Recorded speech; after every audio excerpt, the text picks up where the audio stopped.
Hey, Steve Gamache here with another Chef Knives to Go quick look product review. And this time we are looking at the Shigeki Tanaka Majiro Ginsan Nakiri 165mm knife. Excuse me. The steel, as you might guess, is known as Ginsan or Silver 3 stainless steel. It is a full stainless steel that's fine grained and great kitchen knife steel. Sharpens up really, really well and takes a great edge if you do your part.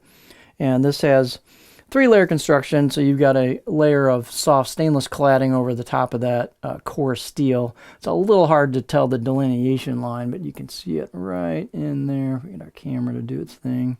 So there's your core steel, here's your cladding. You got vertical finish marks on it for how they ran the knife and they're finishing it. The weight and dimensions could vary a little bit from knife to knife. This particular one is 150 grams or 5.3 ounces. And the heat treat's about 60-61 on that core steel, so it's all stainless. The handle is oval, and it's composed of layers of cherry, maple, and walnut. So it's an interesting kind of laminated handle, if you will. Looks like they've got a pretty good fit and finish where the tang goes into the front of the handle. So nice job there. Looks pretty clean. Handle feels good. So it's kind of a nice oval, easy to use handle, very user friendly.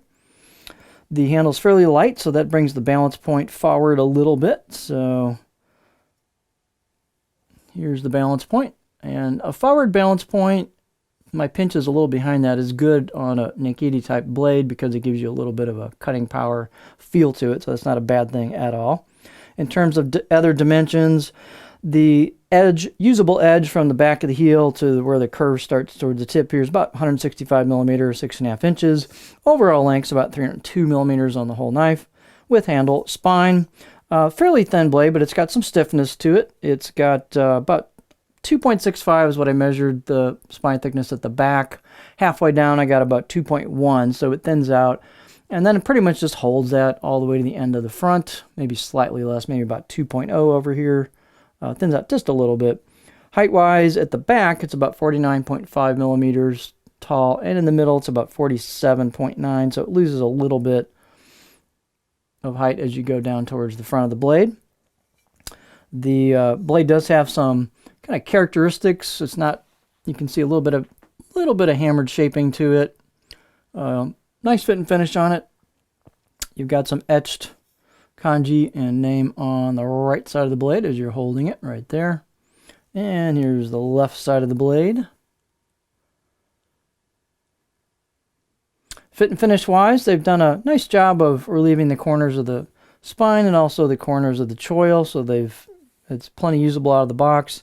I'll give this a 6 out of 10 on my scale for edge right out of the box. In terms of grind, it's pretty thin at the edge, so this should have nice performance to it. There's your edge, your choil shot, back of the blade. We talked about the balance, but in terms of holding it, you do have a little bit of a curve here in the choil to the neck of the blade, and there's a good spot there for your finger for a pinch grip, so that should work well for a pinch style grip, no problem. Let's look at this on the cutting board and see what it looks like. Nakiri knives can be very, very flat or a little curvy. There's a lot of variation in how the makers do them. This one, as you see, this has a curved tip, so you can rock this thing no matter how high you want to do it, no problem. So it'll rock. But if you look, it'll go into a pretty big flat spot towards the back. So here's your flat spot. It just kind of flows into that and it stops at the heel. It comes to a stop. Those have a nice section for chopping right back here. About the back half of the blade would be great for chopping. And then you can rock definitely with the front half of the blade. So it's fairly flat towards the back half, but nice little curve towards the front. So definitely can totally chop with this thing, no problem. So if you're looking for a high quality knife with all stainless construction, the Ginsan steel is awesome. It's really easy to sharpen and it takes a great edge. And it's an excellent kitchen steel. So this is the Shigeki Tanaka Majiro Ginsan Nakiri 165mm knife from Chef Knives to Go.